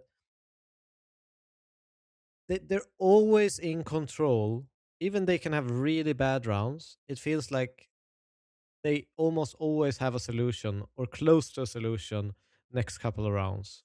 Because when I watched this final, and even as I watched it back one more time, I don't think under any map at any point in time, maybe except for Inferno at 11-11, where I worried that Paravision was going to lose that map. I think they are so good at what they do. It's incredible. And when you see players like Nota playing to this level, bro. He's not even... He was the MVP for me. He was really good, and he probably deserved an MVP for these performances. So while you're talking Nota, let me give you some huge thing. I can't wait to get your opinion on this. I've been saving this. I didn't even tweet it. I saved it for the podcast. So, okay. Nota, not used to playing on LAN, yeah? Plays a lot more online. In the interview, talks to me about his sensitivity. His accent was a bit hard for me to understand. We're doing like the live winners interview, the crowd's going. So I didn't fully understand at the time. I spoke to him after they'd won. All the cameras are gone, right? They're gone, they're celebrating. And he comes up to me, he's like, bro, my sensitivity, I changed it before the grand final. And I'm like, why would you do that? That sounds like a terrible idea. Yeah. He changed his sensitivity by 0.1 because he said online he plays with this sense and it didn't feel the same since he got to Blast Bounty on LAN. So he played at some okay games. Like, let's look down just Nota's ratings across. Can you bring that up, Nota's ratings across the games he played here? As I tell the story? Just bring it up for me. Bring it up for me. So I haven't finished yet. So just give me his matches ratings. No, before the grand final. Before the grand final, map ratings. Okay. From so Spirit Paravision onwards. versus Furia. Oh, Paravision Spirit. Here we have. So he had a 101 rating with 43 kills, 46 deaths, middle of the pack in Paravision. He went on and played Furia with a 0.80 rating, 21 kills, 31 deaths. All right, stop there. So, stop there because I know the grand final one. So, he said when he was playing, and I don't believe this. I think this is placebo. He said on LAN felt like different to online, maybe because of the ping. Yes, that's true. LAN, you're playing 0 ping, but you also did play the major, bro. So he adjusted his sensitivity by 0.01. Yeah. And dominated this grand final with a 1.50 rating, topping the charts on almost every map. Dust2 only Zowie beat him. And bro, you changed your sensitivity before a grand final. Let me tell you a counter story. When we were in Fnatic, that team, I think almost every single player in that team, maybe not all of, but the rest would always change their sensitivity directly when they came to LAN. Because it would be a difference between how good the PC was compared to what they had at home, could change how fast and fluid it felt. So I think it was... So this is a real thing? Yes, this is a real thing. I think not a Flusher placebo. Used to change it between 0.05 to 0.1. every single LAN. But he would go on like a like a bots death match. He would shoot a Yeah. couple of times and say either up or down. Sometimes raise it, Mhm. sometimes lower it, but always very very slightly. So based on like the computer, the monitor, the hertz, the whatever, yeah. Yeah, it can feel smoother than what you have at Really? home. I've never. Have you ever felt that? Yeah, 100%. I just sit down and I play, and I think I know my sense. I put my sense in. That's it. No, I think it matters sometimes how good the PC runs compared to what you have. I wasn't a pro player, right? So I'm not playing on these fucking high levels. But I mean, I'm just thinking muscle memory. This is my sense. This is what I use. This is crazy. So, okay, maybe Nota's actually cracked the code because he did drop crazy numbers. 1.50 rating against Nico, m0NESY, Tesses, Kixan, Nucleon's Falcons. Yep. He was the Grand Finals MVP. And if only he didn't have those bad games against Spirit and Furia, he would have been the MVP, by the way. I checked with HLTV. Like, it was so close between him and Nota because of that performance, but it was because he had such bad semi and quarter games that you just can't give it to him when Nico performs so well consistently. Yeah, but I'd still argue that for me, Nota's impact was... For me, this was still a Nota MVP. I full respect for Nico and everything, but if you just compare a grand final, which I think should still be the most important counter towards that, because you're playing the best team at the tournament in this game. Nota had a 150, Nico had a 109. I think that difference to me is too massive to give it to Nico. But Nico was great throughout the tournament. I think that it was good to see him back to kind of his old self, take some of the old roles, be part of that, very active Nico instead of that newer passive Nico that we've seen. So, yes, it was great to see Nico, but for me, Nota was MVP. That's my opinion. Yeah, I would go with the same as well. I'll tell you, it wasn't easy for HLTV. There was a lot to look at. And obviously, Nota's overall rating for the 8 maps was 1.14, while Nico's overall was 1.20. That's just such a great grand final performance. And obviously the trophy as well on top of it. Just a reminder for everyone at home, you can subscribe to our YouTube channel and comment anything in the comments. You have a chance to win the knife that is being displayed on your screen throughout all of this. So don't forget, it is a Talon knife Doppler Phase 4, worth roughly around $1,000, depending on where you're looking on the market. Blue Doppler as well. Beautiful thing. They call it Sapphire, It's a better knife than I have. Phase 4, I don't know. Yeah, it is a better knife than you have. And we're giving it away for whoever. No sponsors, no nothing. Just to plug that. But this final, right? m0NESY's my friend. I got a lot of love for him. But this was bad from him, man. Like, I'll read out what's on his Telegram because he's got his little Telegram channel as well that I follow. And he said, congratulations to Dastan and Jame on winning the trophy. They played really well. I played one of the most unpleasant styles of play. This is my responsibility. I should have done more. Not today again, but how I want to taste victory. Next time it will be different. Now, yeah, sure, next time it can be different, but they have not won any finals with m0NESY in there.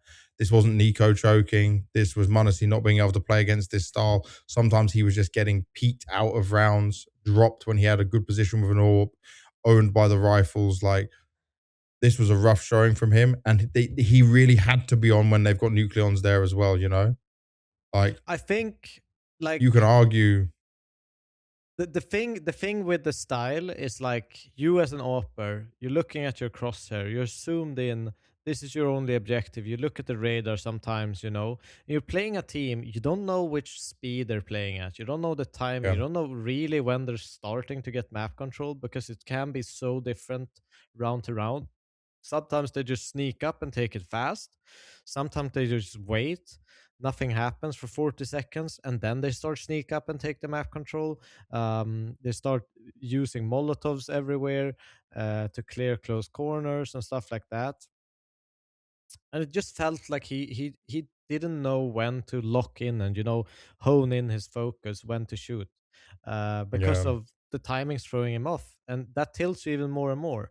But he played pretty poorly, I must say. I mean, you could look at Inferno. as a big example, where I even talked to you pre-doing this podcast. I thought it was a shocking moment when he almost lost them against a Glock Eco when he was holding long. They push through the smoke. He misses his first shot.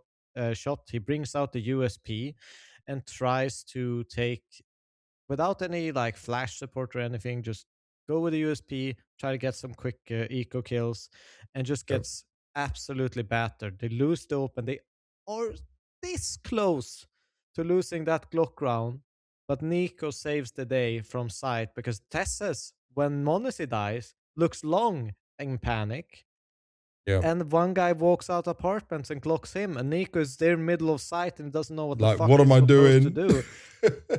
And I think he got dinked like almost instantly, but managed to survive, managed to buy time, managed to get a couple of kills, so the rotations could come in and help him. But these kinds of moments can't happen.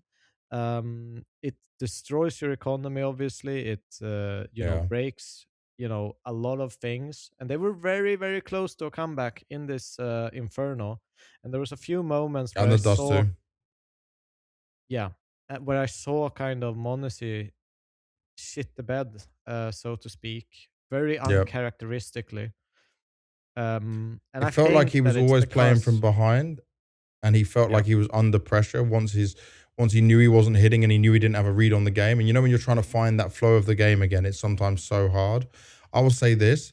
People talk about like Jame time and saving, I feel like it is not such a bad thing in terms of what people used to meme and joke about as it was in like now CSGO to CS2. I will say that Jame, when he's dead, is telling his team, like there was rounds where it's a 3v4 on Dust 2. There's 4 members on A side of the Falcons. They've actually got a good chance. Like Monacy died in lower B. All 3 players could easily go now and try and take A and probably have a chance of winning the round. But James says, no, you don't. 2 of you of the AKs go save. Sway, pick up that AWP. See what you can do. Maybe you can do a bit of economy damage as well. Jame also killed people after time with the AWP. Those rounds where he killed 2 players. And that was crazy because you don't see Jame go for them plays. This is such a good style of playing because if it gets to late games, 13-10s, 12-10s, whatever, 11-11, this is where he's making the right calculations that other players' egos at top level at times will tell them to go for it or try it, because we are better. And some rounds you get are amazing when they pull them off, but he's playing the numbers, he's playing the percentages in a very smart way.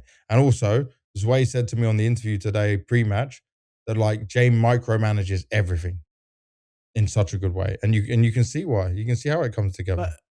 But it's such, the way they play, I could almost guarantee you that no matter what team they're playing, they're actually causing the other teams to start arguing with each other. Because it's like they're hitting B with Kixan and Nucleons through a smoke, and they can only manage to kill like one guy before being traded when they have back plat and car setup. Like that to me is like, if I swear to God, my long player is like, what the fuck are you doing on B? Like literally, it's smoked. You have the perfect positions. How the fuck are you not killing them? Yeah. Oh, the Dust 2 one was crazy as well. You had Nucleons and Kixan playing B, Nucleons towards the mid. And it became a bully B situation for Paravision. They were just like B, B, B, B. I still don't understand why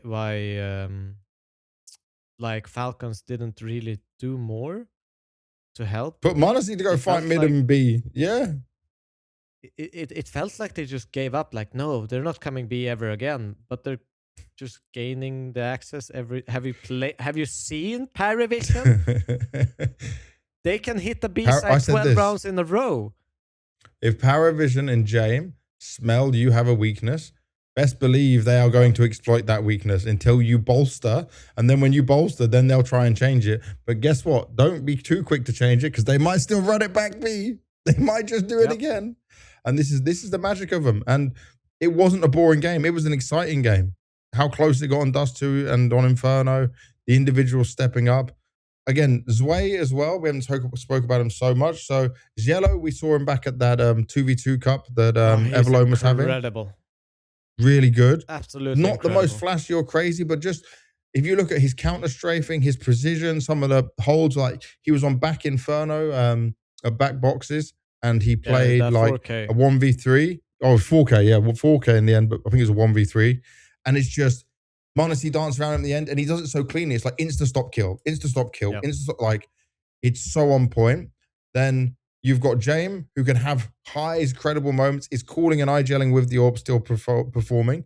Beltranok playing his role and position very well, not the most flashy of players. Nota is just a headshot machine, crazy, crazy active. Obviously, we spoke about the sense thing. But Zowie is so comfortable. And Dastan told me Zowie is bringing a calmness like Jame has in the comms, where the other three, less experienced players, a bit more talkative, a bit more stuff's going on. Zowie can bring this calmness to the team, has such good energy around it all as well. Like, there was just a crazy amount of positives here, man.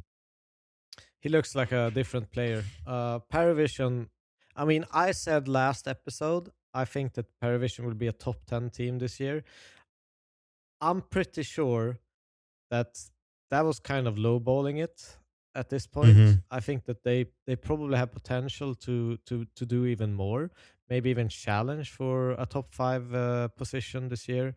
But I'm locking in top 10 this year, 100% for me. Like, they're obviously top 4 now after the first event of the year. But Are they already top 4 VRS? They are top 4 in the world. In VRS, I think. Yes, I guess with the names they beat, the points they gained. Yeah. Wow, they went from like 14th to 4. Yeah, they're 40 points off top 3 in the world. Jesus. So what a jump up, I mean, man. Imagine Sway. He's in a team ranked higher than Spirit right now. Yep. Yep. So but Sway was not the problem anyway, right? No. I mean, role-wise, he did not fit. Yeah. But now he's playing a role where it seems like he has fluidity, he has freedom, he can express himself on the server, and you know, it's weird because Paravision is such a strict way of playing, but they can still find a way to fit Sway in and give him some of that freedom. So they've done something magical there. The last thing I'll say on Paravision as well, right? What James said to me in the winners interview, thanks to his wife for her endless support, his mum, you know, Paravision and the players just believing in him. It was such a nice word from him because he said he had to sacrifice everything in this last year and give all his time, all his energy. For people who don't know and haven't been following, Paravision have a bootcamp house, yeah? And they've lived on that bootcamp house for over a year. All players, even Zowie, by the way, is in this bootcamp house now. Jame doesn't live with them. He comes to the bootcamp every day, but he lives in the same block. So does Dastan. They have their own apartments, being a bit older, yeah? Obviously, Jame has his wife. So, you know, his wife is sacrificing at the same time. But, like, that is the commitment these guys have. And guess what? They came back from practice at, like, the very beginning of January. It was, like, New Year's practice, yeah? This is commitment. Not many other teams are going to be doing it. Now, it might be harder for them to do, say, next year if they win to all these S-tier events and they're constantly being invited and they go for these deep runs the whole time. But, I mean, this is the work rate, the effort they're putting in, and this is the discipline that they are showing and the dedication they're showing. And you can only give them credit for trying so hard of it. And they might not go and win the Krakow and the next big event or stuff, but they've definitely put themselves where you can say you can't underestimate them. People will start looking at them a bit more. Yeah, 100%. I have to kind of chime in with this one as well. This is just released interview on HLTV where James says, this one feels like a regular CCT event. Well, he said blast. I don't mean to show off, but that's how it feels in this very second. He said that. Yeah. No. To be honest, Land like evoked incredible emotions at that moment because that's what qualified them to the major, right? Yeah. So he said that land was like a top 2 after Rio, but this Rio last major, bounty, by the way. Yeah, this one feels like a regular CCT event. tomorrow his opinion will probably change, but I get it. And by the way, Jame has banger quotes after banger quotes. Jame is a funny guy. Winner's interview yesterday, in the semifinals, he was like, if you want to learn more, go to Paravision Vlogs. But it's almost like he's calling his entire competition bots, like. But I know what he means, right? Because he's thinking now in the moment that hype, he's not an emotional person out there, yeah? So like he's just gone through the games, one game at a time, one game at a day, and like it's a huge win, but it's not hit him yet, because it wasn't expected. Even for them, it wasn't expected. The last thing about Falcons, before we get on to talking about Krakow, is m0NESY obviously was having some struggles. They didn't have xiELO. It means like some people will look at this in a different way. I do think though that even though they shouldn't have had pressure with Nucleons being there and having a stand-in, also no Zonic, by the way, it's good enough excuses, but you didn't have that pressure now. And I expect them to perform better considering they didn't have that pressure. But they're definitely continuing to choke and crumble under pressure. Different ways, different understanding. Doesn't matter who they face, It's every time. Yeah, and I mean... Like, how many finals is this? 1, 2, 3, 4, 5 finals, they have lost since m0NESY joined the team. 2-3, Vitality won 3-2, in Melbourne. 3-2 lost to Vitality and Blast Rivals. 3-0 to Vitality in ESL Pro League. 3-1 to in Hong Kong to Furia. And 3-0 now to Paravision.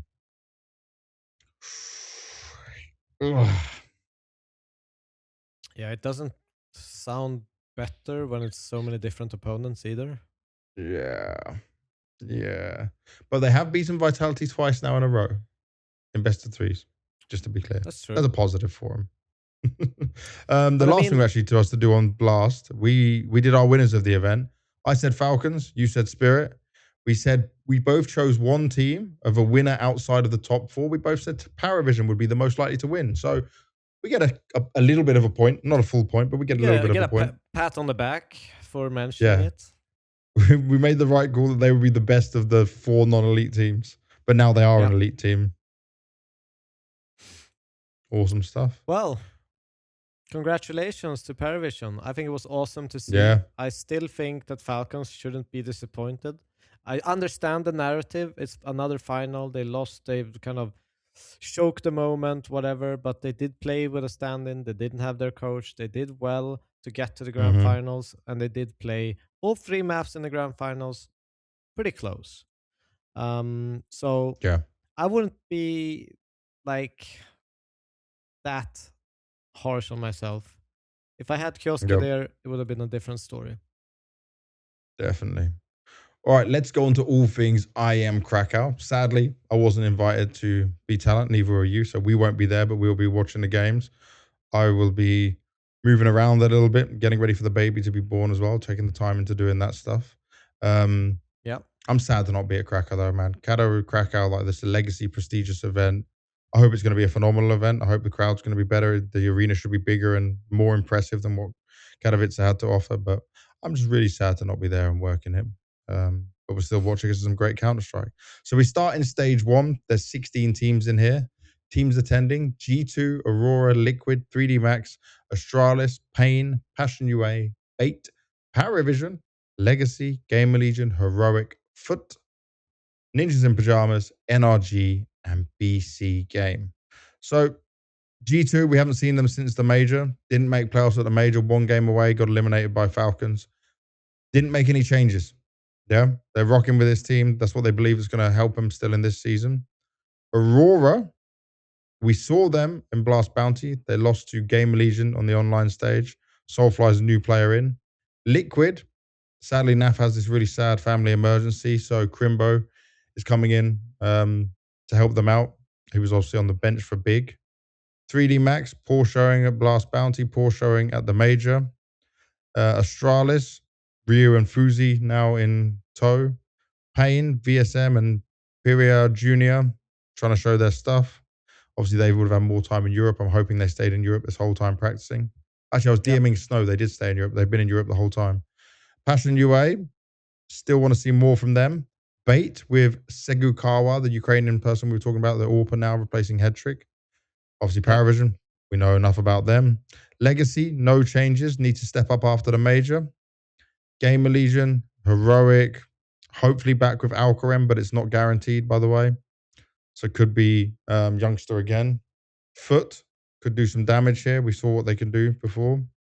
Yep. Ninjas in Pajamas, still need to see how they're getting on with Ken coming into the team. NRG from North America. They obviously skipped Blast Bounty after doing, OC, but they skipped Blast Bounty after playing the Flom Las Vegas event. Yep. So we'll see how OC needs to step up because he was struggling a bit since he got into back to the top team. And then the big one, BC.Game, Electronic and Simple with the Portuguese core. Now, I don't know if you were following the online games, but I have seen they didn't look good. Results. The first game they lost to Ursa, a team I have no idea. I don't even know any of the individual players, some highly skilled Russian players, supposedly. Nemesis, another Russian team as well, but they did play Nemesis at 2 a.m. European time for a qualifier. And Simple was trying to carry back as much as possible, but it was very late for everyone. So I'm not going to give them a pass, but I'm going to say you didn't even get far in that. Like all the results BC.Game have don't give me confidence that they're going to do well. Like I'm nervous for them. I mean, it's early on in the season, but I don't expect much either. We'll see. Maybe when it's a big game like this, they can kind of get really motivated. Because I mean, if they they're on the very edge. They bought this core to be in this position, to have this chance, to accumulate points. And if they're not ready right now for this tournament, like right now to kind of snatch these points, they're going to drop off. They're going to drop off below that line, and they're going to have to earn these points through other means, like going to smaller lands, playing like it's a much harder route than if they could instantly grab some points here, stick themselves in that top 20, top 25 of VRS, and kind of cruise on from there. But if they lose their games early on, like imagine if they double lose game, because it's double elimination, right? It's lower bracket. Oh yeah, so the format for this as well is crazy, right? Because it's double elimination, but there's no A or B groups or anything like that. So like where you are within this group, you face the next opponent in the next line and how it works. So it's 2 games to qualify. If you lose one, then you still got more to, like, 3 games to qualify, you know? Yeah. Oh, sorry, 3 games to play, but still 2 to qualify. For BC.Game, this is pretty tough teams overall. Legacy opening game. I do think that maybe they have the easier part of the bracket. If I look at it from the perspective of the top side of the bracket is Aurora, GamerLegion, Heroic, Paravision, Liquid, NIP, Passions, G2. On BC's games, kind of part of the bracket, it's Legacy, BC.Game, Foot 3D Max, Pain, Astralis, NRG, and Bait. I think that they're lucky in which part of the bracket they are. Legacy's a really hard opening game though, mate. It's a very hard opening game, yes. But it could be a disaster for BC.Game in this opening. But I think that we should probably go with predictions pretty, like, are we just going to go straight into that and talk about teams as we predict them comparably? Because is there that much we can say about these teams right now? We've only really seen Paravision. Well, basically, well, no, we've seen Paravision, we've seen Liquid, we've seen Aurora, we've seen 3D Max, Astralis, Heroic. Pain, Nip, Foot. So, like, we've seen a lot of the teams here. For G2, there was rumors that Mouz were being changed. G2 came out early and said, like, no, I didn't actually hear any of the rumors that Mouz would be changed. So, like, for me, that was kind of out there. They had such a high at London, remember? And then after that, it's been struggles on struggles. Not making both major playoffs is a pain. Let's be fair. I think they actually played really well at the major, even though they didn't qualify for the next stage. Oh yeah, I'm not saying they didn't play well. I just mean it's a team and an organization who is looking at major playoffs and they didn't make 2 of them. You know? Yeah, that's fair. So that harms them. And then like, look at this, ESL Pro League, they had bad performances in. Chengdu, top 8. You know, like they are out of the playoff conversation a lot of the time. Yeah. Aurora, you just got to hope that this bootcamp, the time with Soulfly now, because remember the first game they played at Blast, he wasn't in the bootcamp, and then he came to the bootcamp afterwards. So maybe they've had some more time to get comfortable with him, but obviously they still lost the GamerLegion. 3D Max is my biggest worry, because they had a bootcamp at the beginning of the year, then didn't play Blast online from bootcamp, they played from home. And I don't know, man, we spoke about Maka, right, in the past, like where you can go with it. Yeah. I'm interested to see Legacy. Legacy's got me excited because this is a team that should come back super fueled, super motivated, ready to dominate everything. But they, even in this Rush B Summit Season 1 tournament that they played this year, at the beginning of the year, they beat MIBR, they beat Game Hunters, they lost to Sharks, and they lost to MIBR afterwards.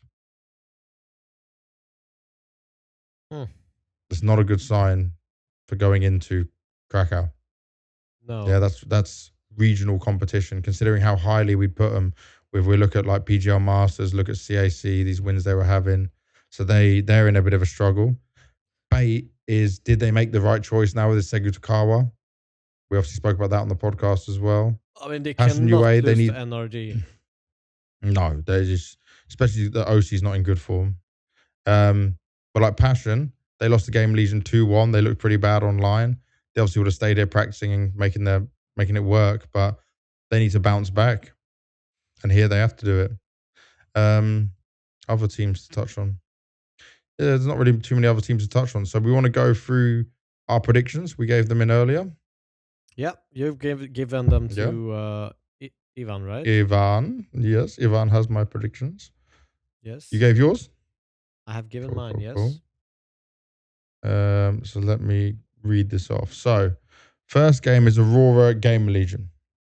Yes. I picked GamerLegion. I picked Aurora. Okay. Why? I mean, last time around, it was a very, very close one. I think that, there are still some kinks to kind of sort out with Soulfly for this Aurora side. I do think that they're usually a very good team at kind of fixing these things early on in a season and kind of have a harder time the longer the season goes. So I'm expecting them to bounce back and do a better job. I do think it's scary still that they're playing GamerLegion because they will veto that Anubis. They will not allow it through, which is kind of my hope for this resurgence of Aurora in some sense. Big part of that is that Anubis coming back into their map pool, that they can have a stronger map pool and kind of fight their way through it. But they're still going to be able to play or have to play teams that don't.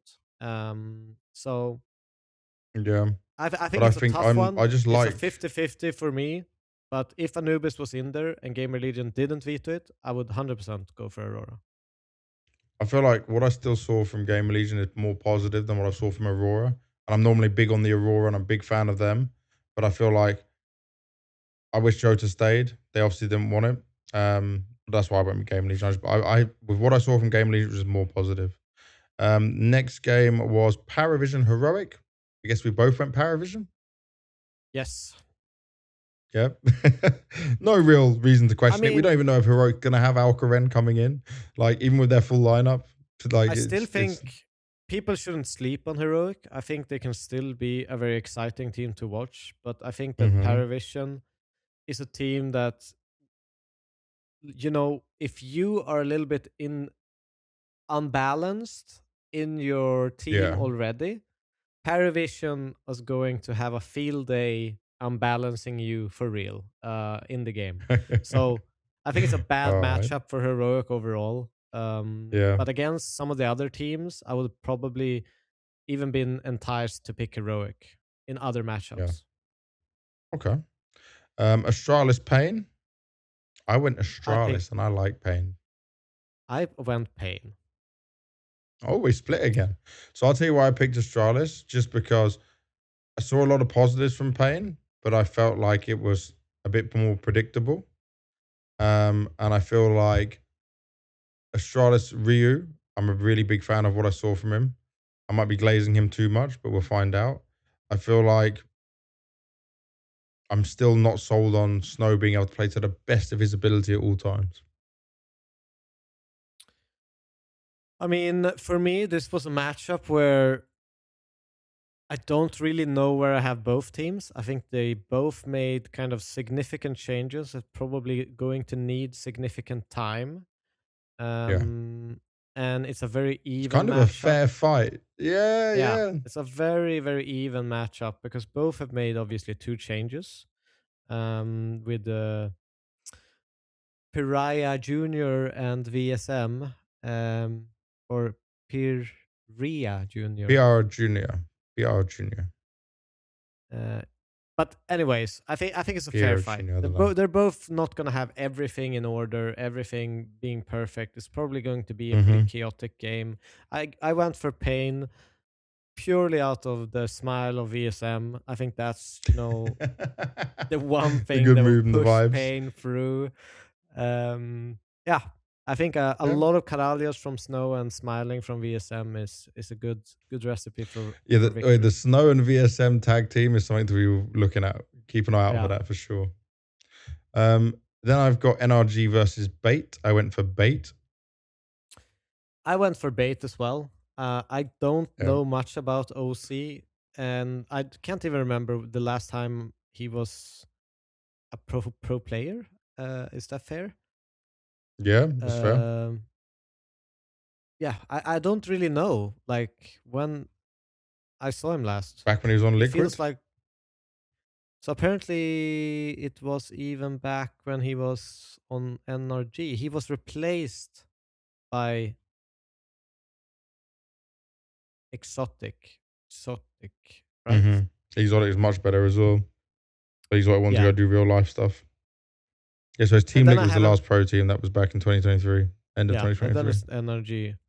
But I don't know what to expect. I think Exotic was like the main part of why I was excited about this NRG, and with that being removed, I don't really hold that much hope unless Bait has like really flunked this move and just destroyed their team completely by adding Shigukawa. You got Kenzazor, man. You got MPL. There's no way. There's no way. So I'm going Bait. All right. Legacy BC.Game. Legacy. Simple is my goat. Legacy. I don't know. But I didn't look at how bad Legacy's recent results are. But both of them have trash results. Both of them look bad right now. But Simple on LAN with Electronic. Yeah. But Simple on LAN, all the hype, all the that's going to be the most viewed game of this stage. Is all of the Simple ones. It's not even close. I mean, yes, but there might be some it's hate going watching. to be very, very exciting to see. And he's probably going to have to put up a crazy performance if they're going to win this game. Yeah. Mega carry time. All right, next. FUT 3D Max. I went FUT. I went FUT this time. I have lost all my hope in 3D learning. Max. You're learning. 3D Max, you are dead to me. Wow. Yeah, I don't know. I mean, I feel like I look at them and they look flat. I don't know how to fix that. They look flat. It's kind of rough. I think FUT is just a very interesting team. Jugs is super interesting player. A couple of Ukrainians on there as well, which means I'm definitely going to be biased. Next game we got is Liquid taking on NIP, a rematch from Blast Bounty. Liquid won it last time, but obviously now they don't have NAF there.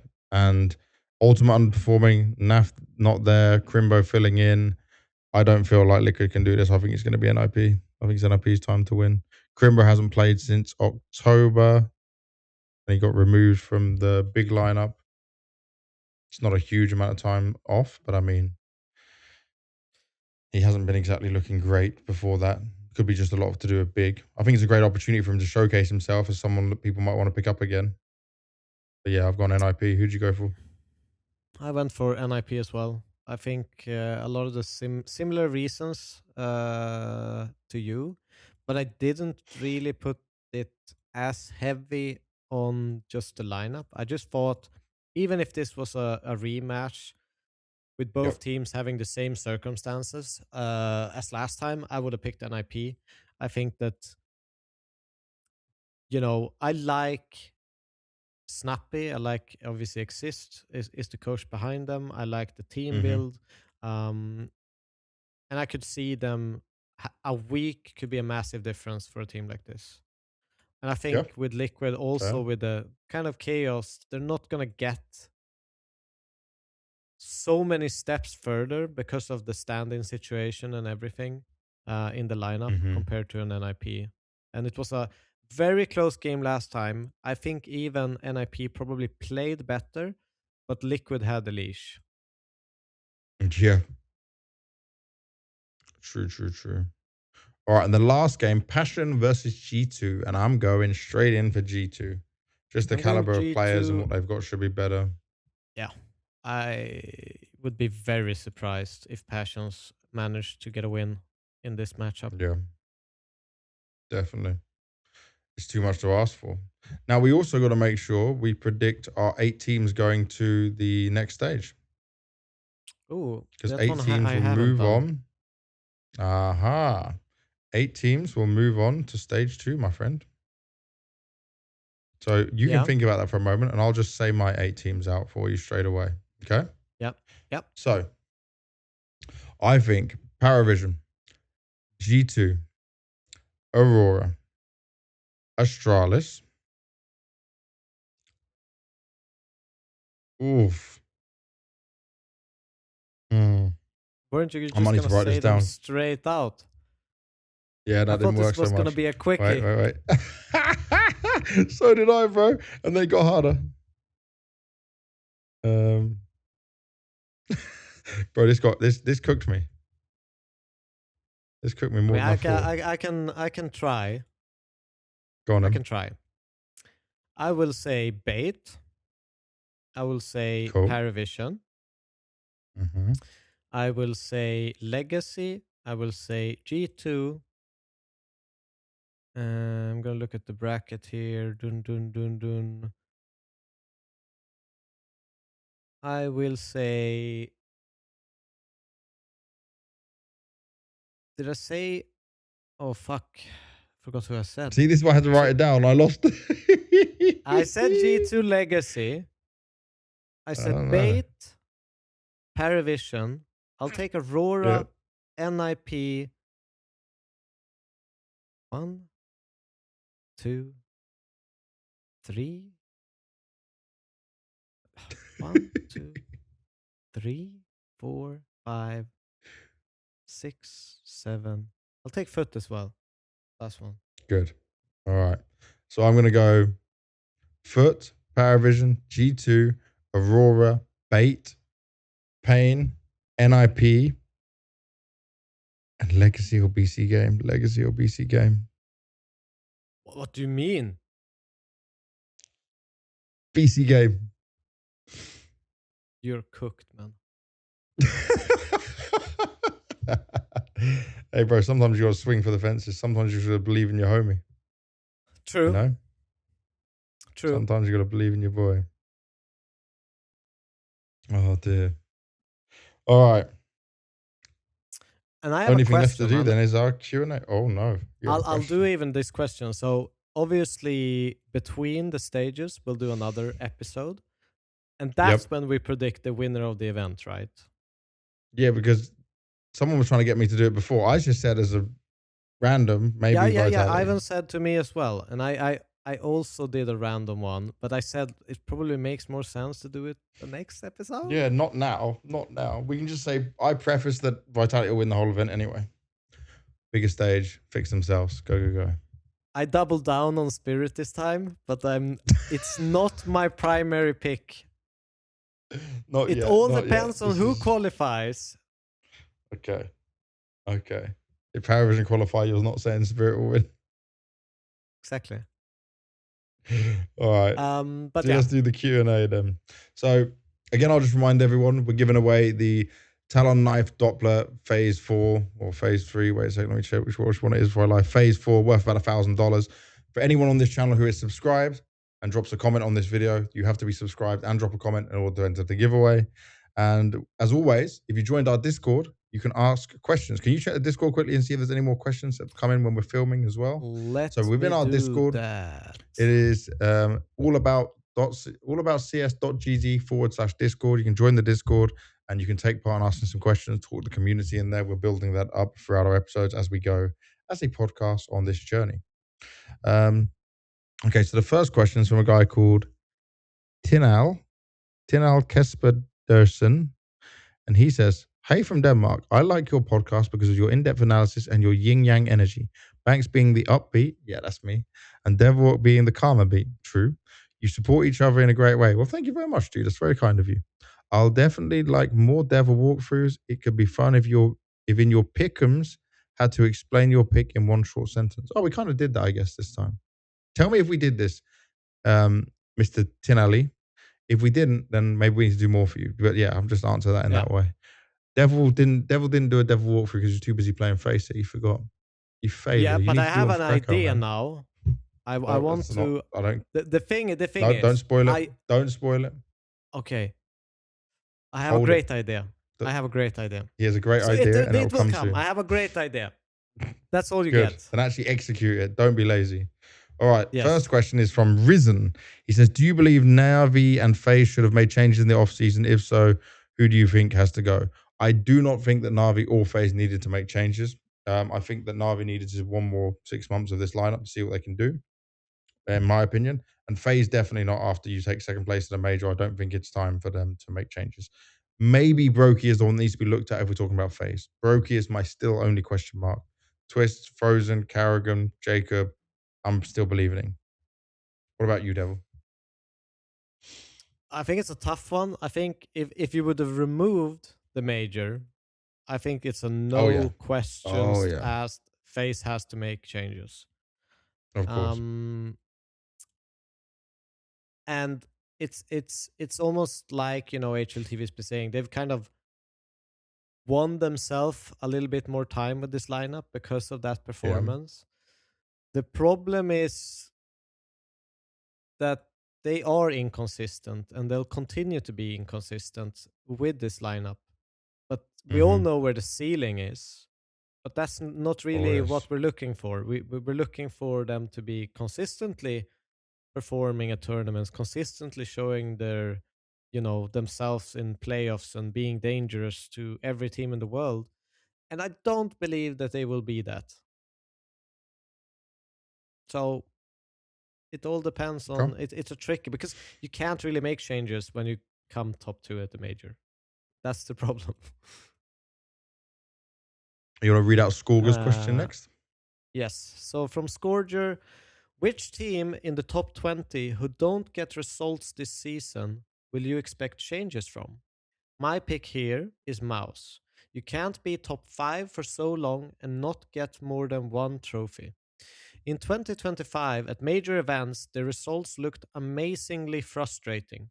5 non-placed finishes, 2 of these, the first 2 events of 2025, 7 34th places, 4 second places, and 1 win. Yeah.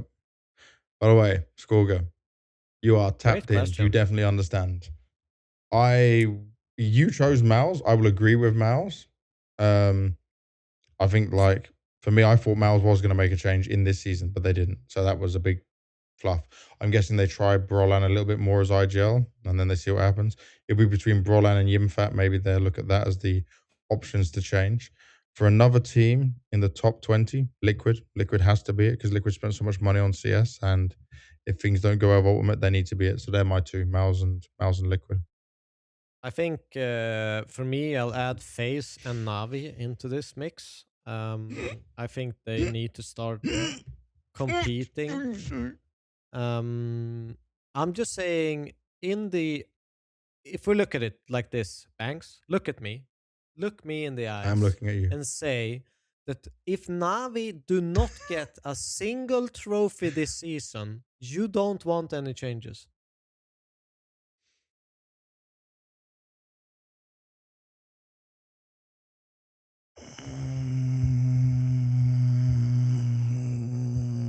Is that what you're telling me? Okay. I'll concede. If they don't get a trophy, they need to make changes. No trophies the entire year. Or that's what I'm saying. And I'll have a hot take here. It'll be Bit that needs to go. Okay. That's my hot take. I think these two teams and the way they're aiming for both their lineups, the weight of their brand, to some extent, they need to pick up trophies. Yeah. And if they don't succeed, changes are needed. And I feel like it's I don't even think I need to explain it more. I just think that's kind of where we're at. Okay. Last question is from Cloudy, and it says, seeing how Falcons played the recent matches, even though there weren't many, it seems like that the pressure is the number one thing holding them back. Do you think there is any other solution than winning a tournament to get it out of the way? Because I think even if they win one, if they don't continue winning, their mentality blockade will come back /stay. Pressure is a huge thing for them because of the organization, because of the money spent, because of the salary spent, because of the pressure on Zonic, because of community expectations, their expectations. They are a crazy super team because you have Nico, Munassi, Kioski on one team. All of these things is pressure. They have one of the best psychologists, sports performance coaches in Lars in all of CS, who's won 4 majors with Astralis. Has had a major with Vitality. He's had huge success, but he can't get it working, and he wasn't even here at Blast Bounty. Now, I don't expect him to be at every event. That's not what I'm saying. But I mean, there's some work that needs to be done here. And it is pressure because they played really well with no pressure with Nucleons, and then they were the favorites in the final, and they probably should have won against Paravision, but they didn't still. They can't handle the pressure. How you get over that is not just winning one tournament, but it's also believing. It's also understanding how to win some of these finals when it's sloppier, not like some dominant one as well. One trophy will not be enough. I was so impressed with how Falcons played against Vitality, but this ending was sour all of that. And I think each player needs their own maybe specific sports performance person, like one that can speak Russian to Munassi, one that can maybe speak Serbian to Nico and how they deal with it. Tess also underperforms compared to when he plays online. There's a lot of pressure because everyone's worried that they'll be cut if these trophies don't come because of what Falcons wants and Falcons demands. This is like the Real Madrid of Counter-Strike, but without any of the accolades. Yeah.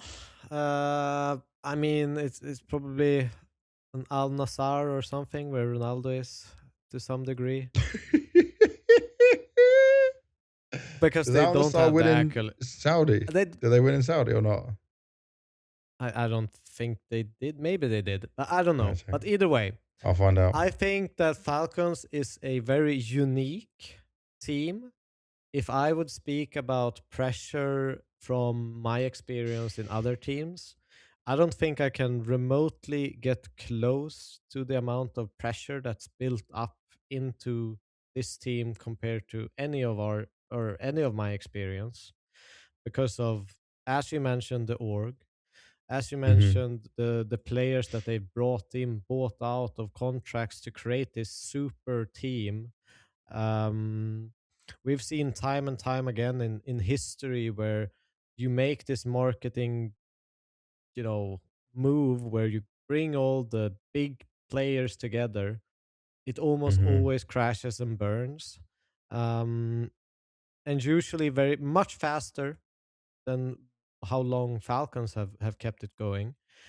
The one thing I'll say, it's a mental issue, but not everything is under their control because of this unique kind of circumstance.